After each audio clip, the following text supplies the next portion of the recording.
What is up, guys, and welcome back to another Crypto with Leo YouTube video. So we're back again with the daily uploads, and today we have two crazy, massively important topics to go through.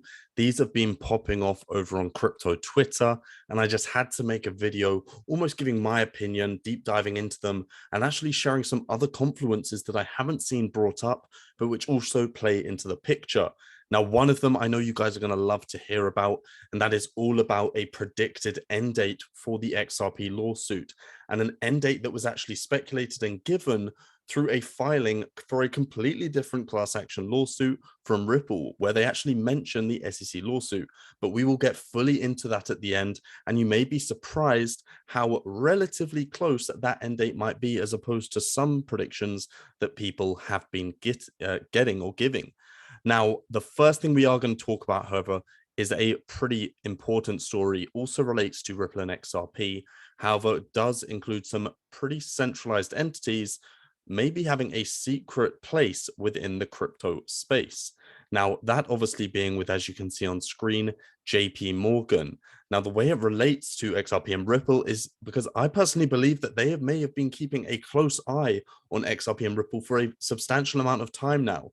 Now, is this something crazy? Should this be something seen out of the blue? Not at all. XRP, Ripple, they're developing technology that will infiltrate the banking system, and that could upset some of those parties. So it makes a lot of sense why some of these parties are looking to develop their own sort of software. However, as I have spoken before over on my TikTok, and some of the topics in there I have spoken about like quite a while ago, I'm talking like 8+ months ago. I'm not taking full credit for putting all of these pieces together. That's why I'm making this video now. I'm an honest person, guys. However, I have spoken about different things, so it's really actually cool for me to now be in this position where I was actually onto something. I saw this stuff a while ago. I just didn't have the capacity, or at least the knowledge, to put this all together. But that's why we're here. We move forward, we learn together, and I hope you guys can take some value from this video. So the reason and the way that all this plays into each other is JPMorgan's blockchain patent application is not that surprising. Now, obviously, the key thing to reference is this date right here. This is all the way back from 2018. And look, everyone knows about, and it's been a big thing from the XRP hater community of, banks developing their own internal solutions. Keyword being internal solutions, or keywords. Now, JP Morgan have done this. They did it with JP Morgan, the JPM coin. And I kind of just wanted to take you through this because this patent, although not that surprising, they're moving into the space and developing their own software, it was actually an exact copy of Ripple and XRP. And a lot of people didn't realize this at the time. It's not that the competition, and I'm just going to read a quote to you guys from it. It's not the competition part that is off. It's the fact that they are describing the exact thing Ripple is currently pushing into the market. There is no way the patent goes through. And if it does, prior art will protect Ripple, as they haven't have this working already, which is very true. At this point, Ripple were doing very good things. Like, this is a year after 2017. So Bank of England have already tested it themselves through a test study. So, they've done many things at this point. And furthermore, they'd already reached their exceptional all-time highs and had a very nice rally. And now they're sitting back down at some relatively comfortable lows. It's, as someone else stated, like filing a patent for an electric vehicle today. Obviously, that referencing to Tesla. Tesla went through a lot of things when they were obviously doing that. So, and then they give basically a brief overview of how Ripple works. But I think the whole point is that JP Morgan clearly saw a threat in Ripple, kept their eye on it, and then continued to move forward, developing their own software almost as an exact copy. But what's very interesting is, even though they put the patent forward as a very strong regulated body, that being a bank in itself, they couldn't actually move forward with it clearly. And that was really highlighted over on their website. And you can also see more how it was so obvious that they were copying. Now, obviously, as you can see, this was on the first part here. It's literally called, this is Onyx by JP Morgan. This relates to JP Morgan, the JPM coin, etc. Onyx is basically just the network or the platform that it runs on. Digital solutions enabling instant transfer and clearing of multi-bank, multi-currency assets. Now, come on, guys, what does that sound like? Like, seriously, what does that sound like? It's hilarious at this point. I mean, another example is right here. JP Morgan's Onyx opens infrastructure to disrupt cross-border payments. Now, the key thing to note, and this is what a lot of people have not been referencing, or when a lot of these XRP haters, now guys, once again, guys, I'm unbiased. I'm bullish on XRP because of my own research, and I'm sure most of you are as well. However, I'm always here to just educate. If I can be proved wrong, I will happily accept that, because you only learn from that stuff. But what a lot of people don't realize is that the JPM coin, relating to Onyx, etc., JPM coin is a permissioned shared ledger system that serves as a payment rail and deposit account ledger, enabling participating JPMorgan clients, that's the key part, guys, to transfer US dollars held on deposits within JPMorgan. Now, I've written some notes down because I really just wanted to get this stuff for you.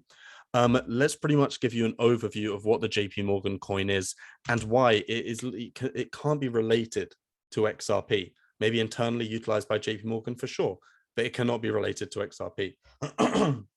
So the JPMorgan coin is private, permissioned, based on trusted authorities to verify transactions, which overall means it is massively centralized. So let's just put this in the most simple sentence. It is quite literally everything a cryptocurrency is not supposed to be. Now, however, this is the other side of the argument. Is it a more efficient internal solution for JPMorgan? Yes. Yes, it is. And we cannot argue that. However, the problem is being centralized. The best example I can give, just like countries are not going to use each other's digital currencies, just you can relate that exactly to the banking system as well. You're not going to see American Express start using JPMorgan coin, are you? It just doesn't work that way. So basically what we've got from this is pretty much the JPM coin is just massively centralized. Furthermore, it is literally only for JPMorgan clients to transfer. So one of those things, it is really easily to just debunk straight away, but I had to kind of cover that. But what's really interesting is obviously its relation to the likes of Ethereum, because this is where things get interesting, and this is what a lot of stuff has been circulating recently with Ethereum basically having some relative, well, at least looking kind of somewhat centralized, relating it to the MetaMask situations, how they're somewhat banning users from Venezuela and other parts in the world actually using MetaMask. And everyone's like, wait a second, if this was a decentralized application, the whole point of that is, accessibility. So how are they able to ban people if it isn't centralized? Because, obviously it's decentralization is that not one singular entity has the power to disrupt something like that. However, just before I do that, let's outline the key differences between XRP and the JPM coin. We've outlined, obviously, JPM coin, how centralized it is, but I've got this down here just to give you a really simple overview for those that may not have understood. XRP, it's the same, like I said, with basically banks using another banks. It's not. These are just simply like the JPM coin is an internal solution. And that is where the value of an external decentralized bridge currency comes into play and where it retains its value. That is the beauty of XRP. It's external, it's decentralized, and it is a bridge currency form of liquidity. Absolutely awesome. And need we say it is literally being utilized and tested for its ODL capabilities. So it's absolutely awesome.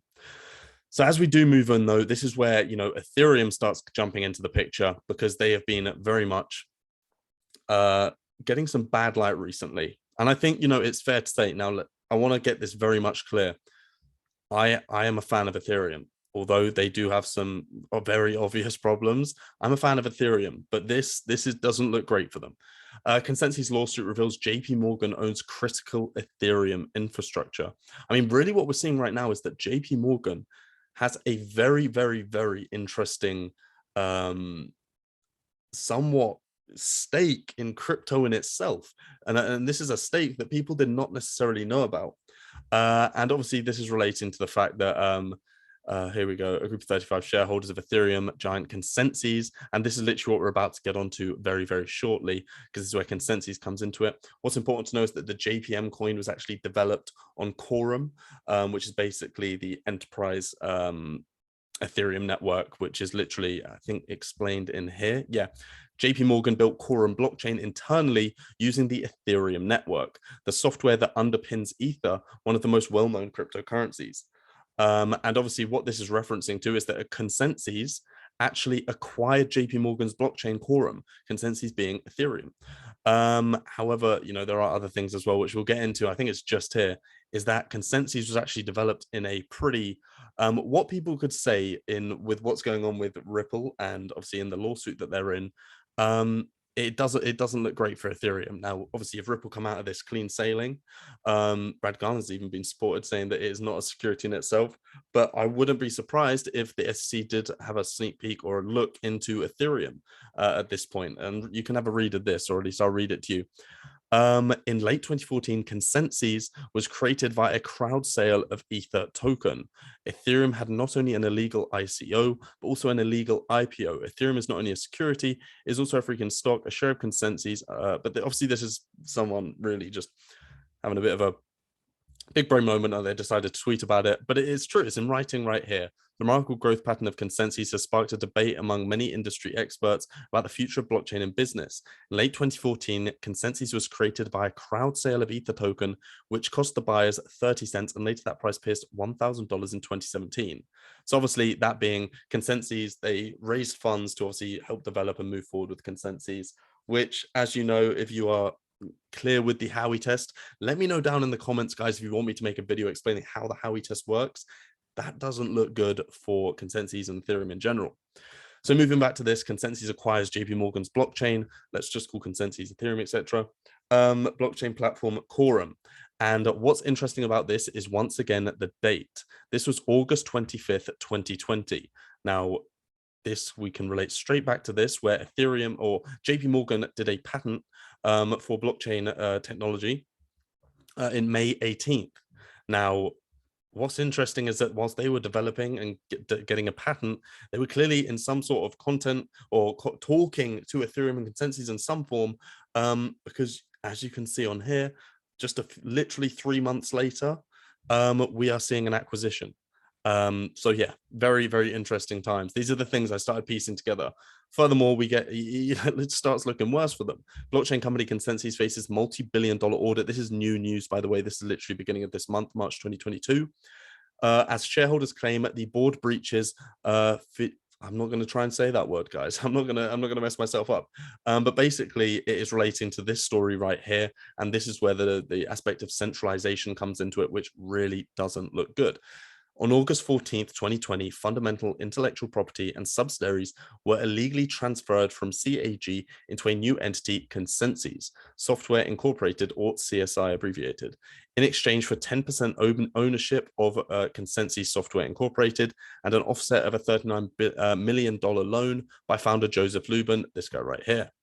Internally, codenamed Project North Star, the transaction resulted in legacy financial institutions such as JPMorgan acquiring an influential stake in MetaMask and Infura. Now, guys, this is the worst part. That is an influential stake is already just bad. That's bad. Two of the most widely used infrastructure tools in Ethereum. 1 year later, this intellectual property was used to raise funding for Consensus at a valuation of $3 billion, with rumors of a $7 billion valuation for the current round. So obviously what we're seeing right here, guys, and I do want to actually run back to a certain group of photos right here, because if we run through here with this Onyx, JPM coin, all of this stuff, and now we're seeing the likes of Ripple in a lawsuit. This is a key thing down here. Copyright 2021, JPMorgan, currently in development. This is relating to Onyx, etc. Not offered as a live product. Offering as a live product is subject to the completion of development and internal review, as well as obtaining any regulatory approval which may be required. Timing, availability, and features offered are subject to change. So obviously this is JPMorgan taking the very somewhat smart route. They're waiting for regulations. And who is in the forefront of this battle for regulations? Ripple and XRP. So you're kind of seeing how Ethereum, JPMorgan have somewhat, or at least it looks like, have had their eye on XRP and Ripple for some time, somewhat teamed up. This is the speculative side of it, somewhat teamed up, put Ripple in the headlights. They've put in the firing line pretty much to basically take all these hits so they can develop their infrastructure with regulatory clarity behind it. However, they've now been sussed out. You can see that, JPMorgan they've been found out for their stake in MetaMask. And yeah, it just doesn't look that great for them. I'll be very, very honest with you. Obviously, JPMorgan, they can come out of this easily. But Ethereum, on the other hand, Yeah, they got some explaining to do, but simple as that. It doesn't look great. But that kind of wraps up everything I wanted to cover here, kind of give you the actual information behind all this speculative side of things. Yes, this doesn't look good for JPMorgan and Ethereum, but I think Ripple, even though they're in the headlights, they're in the firing line right now, they're handling it amazingly, amazingly well. And I think really and truly, all of us know they are most likely going to win, if not have a very favorable settlement in this lawsuit.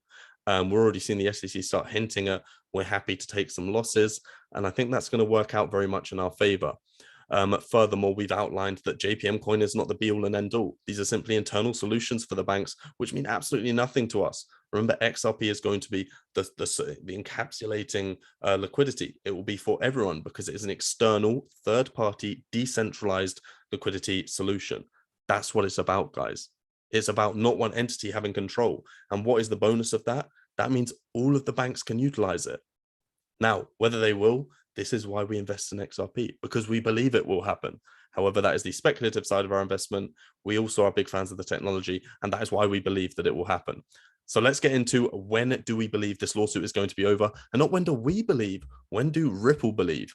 Now, this is when we jump right here. What do you think about this? Is it clear internally when the Ripple litigation will be settled? Because Ripple has now agreed to start preparing for the trial based on a precedent of the SEC case in November.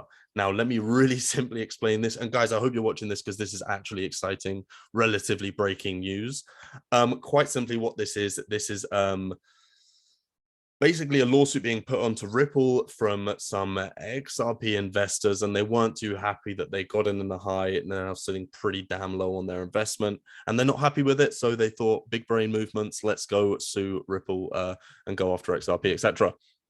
Well, not really XRP, but go after Ripple, blah, blah. It's not the smartest move in the books. However, it is happening and it is moving forward. So clearly there's some precedent towards it. So we'll see how it plays out. However, what the big thing is and how people are coming to this conclusion of, wow, is this when the lawsuit is going to be over, is as stated here, Ripple has now agreed to start preparing for the trial based on the precedent of the SEC case in November. Now, as we can see here, the stipulation explains that SEC v. Ripple, a concurrent litigation in the Southwest District of New York, involves many of the same factual and legal questions at issue in this case, and that there would be efficiencies in allowing the SDNY case to proceed this case. So therefore, allowing that case to finish before we move into this case, because there's many factors that align with each other. And then you can see down here the date that they've put forward. Class certification motion is November 18th. Now, what's important to note is that this was actually moved as we dive into this picture right here. This is from Jeremy Hogan. We'll get into his opinion after. The current date, or what it was before, was for August 26th, and it has now been moved to November 18th, 2022. And that is because of this up here. As you can see, due to the overlap of factual legal issues between this case and the SEC action, the parties agree that there are efficiencies in having certain aspects of the SEC action precede certain deadlines in this action. Doing so will reduce the burden on the parties, streamline discovery in this case, and potentially reduce the burden on the court by narrowing the issues in dispute. So therefore, basically saying, look, it's going to work out a whole lot better, and this case will go a whole lot more smoothly if we allow the SEC case to basically end first. Then it will just make this whole discovery phase a whole lot more efficient for you guys, because everything will pretty much be on the table. Now, what's interesting is how Jeremy Hogan, this guy would be the most credible person to defud this. Not even defud it, but almost de-speculate it, bring it down, bring it out the speculation cloud and put it back onto earth. Guys, this isn't actually that big. And he actually said, will Ripple v SEC case end? Ripple thinks it will end sometime between August 26th and November 18th. In its pending class action, Ripple agreed to move the case start back to November 18th in belief that the SEC case will be finished before then. Of course, it can settle anytime. And he goes on to say, thanks for showing me, Bubba. It makes me feel more confident in my September summary judgment prediction. I think Ripple thinks it wins the SEC case in September, October, and then this class action goes away due to collateral estoppel. I'm going to be honest, I don't know what the collateral estoppel is, but That's lawyer talk right there, guys. Like I said, never claimed to be one. But it also relates to what he said down here as well, which I believe is right here. Yeah. If Ripple is deemed a security / not a security in the SEC case, that would be precedent in this class action. This is the efficiencies that the court is referring. I agree that pushing back to November indicates the belief that Ripple v SEC litigation will be over by then. So therefore, that is Jeremy Hogan quite literally saying, this, you're not jumping to a conclusion here. This is a very real hint that Ripple believe this lawsuit could be over between August and November. And then we even had Jeremy Hogan obviously giving that he believes it will be over between September, October time. So there you go, guys. August, November, or more precise, September, October time, we could potentially be seeing the end to this Ripple lawsuit.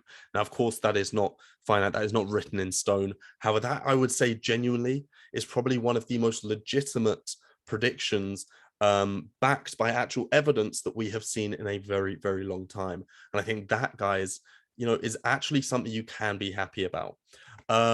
But yeah, look, if you guys have absolutely any questions, I haven't even asked you guys to like or subscribe to this video just yet. And I'm happy doing that, guys. I make this content because I enjoy doing it. And I hope you actually enjoy watching it as well. If you have any questions, chuck them down in the comments below, guys. Like I said, if you have any video ideas, put them down there as well. I really want to thank you guys for taking the time to watch this video. It's been a pleasure as always. Have an amazing rest of your day. Don't forget to subscribe. Peace out.